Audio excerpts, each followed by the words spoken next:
ইউনূসের সেটা হচ্ছে তিনি তার জনপ্রিয়তা যাচাইয়ের একটা সস্তা নাটকের পথে উনি গেছেন। দেশ চালানোর দায়িত্ব দিয়ে আছে, বিন্দুমাত্র অভিজ্ঞতা নেই। আমি তো কারো কোনোদিন এই ধরনের কাজে ছিলাম না। সো হ্যালো দর্শক, এই ভিডিওতে সরাসরি শুনতে পারবেন ডাক্তার ইউনূসকে রুমিন ফারহানা এবং কি ওবায়দুল কাদের কিভাবে ইঙ্গিত দিয়ে কথা বললেন, এবং কি ওবায়দুল কাদের কিন্তু একথাও বলেছেন খেলা শেষ, ও রুমিন ফারহানা বলেছেন ডাক্তার ইউনূস নাকি পদত্যাগ করবেন। তো ভিডিওতে বিস্তারিত সম্পূর্ণ পাবেন, তাই ভিডিওটি সম্পূর্ণ দেখার অনুরোধ রইল।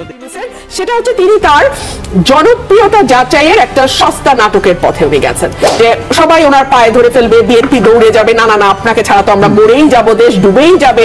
অন্তর্বর্তীকালীন সরকার শেখ হাসিনার মতোই নির্বাচন নিয়ে টাল বাহানা করছে। এই সরকার সেই কাজ করছে, অথবা সেই কাজ হতে দিচ্ছে, যেটা করলে পরে নির্বাচনটা বিলম্বিত করা যায়। দেশ চালানোর দায়িত্ব দিয়ে আছে, বিন্দুমাত্র অভিজ্ঞতা নেই। আমি তো কারো কোনোদিন এই ধরনের কাজে ছিলাম না। আমি যদি পারি ওরাও পারবে, এটাই আমার ভরসা ছিল। আমার তো সেই কোয়ালিটি নাই যে করার জন্য যেটুকু দরকার ওরকম চাই। যদি সাধ্যমতো করি, যদি লেগে যেতে ভালো, নাহলে আমাদের অনুরোধ করে পদত্যাগের কথা বলেছেন না, ঠিক উনি বলেননি। উনি ওনার যে রাজনৈতিক দল এনসিপি, পরোক্ষভাবে ওনার রাজনৈতিক দল এনসিপি, সেই আমি আজ দেশবাসীর কাছে ঘোষণা করছি যে আগামী জাতীয় নির্বাচন 2026 সালের এপ্রিলের প্রথমার্ধের যে কোনো একটি দিনে অনুষ্ঠিত হবে। এই ঘোষণার ভিত্তিতে নির্বাচন কমিশন উপযুক্ত সময়ে আপনাদের কাছে নির্বাচনের বিস্তারিত রোডম্যাপ প্রদান করবে।